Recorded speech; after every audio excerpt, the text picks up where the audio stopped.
Mama's Kitchen.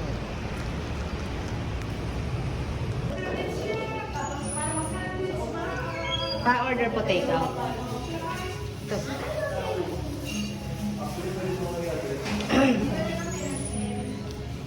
Rice dishes.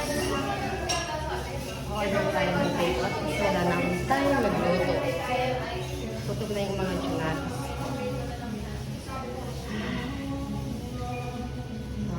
Teka lang. Panayin ko sa ang gusto niya. Tingin ako na take-out. Tingin ako na take-out ng pagkain. Masarap yung pagkain ng heroes. Yung crazy.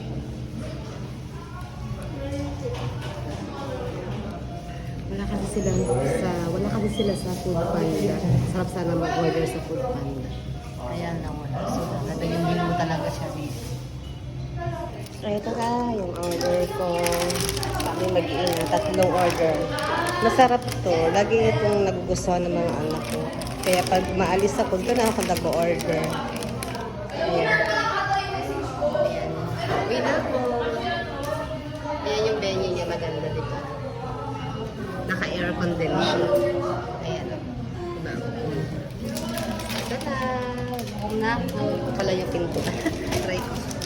Pala yung pinto. Ayan. So, ayan. Ayan ang sign ng ito yung Eva's Kitchen. Okay, masarap yung pagkain niya. Nagustuhan ko. Kaya thank you pa Sis Joy Pateño sa pag-endorse sa akin dito.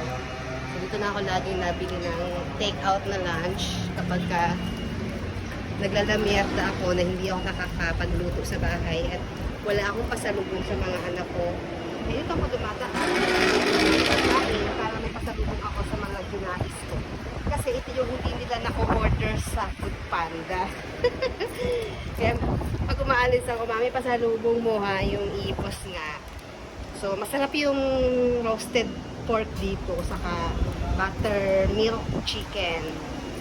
Buttermilk fried chicken, masarap.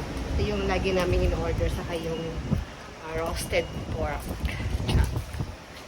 So, hindi kasi nila ito ma-order sa Food Panda, kaya tuwang-tuwa sila kapag may order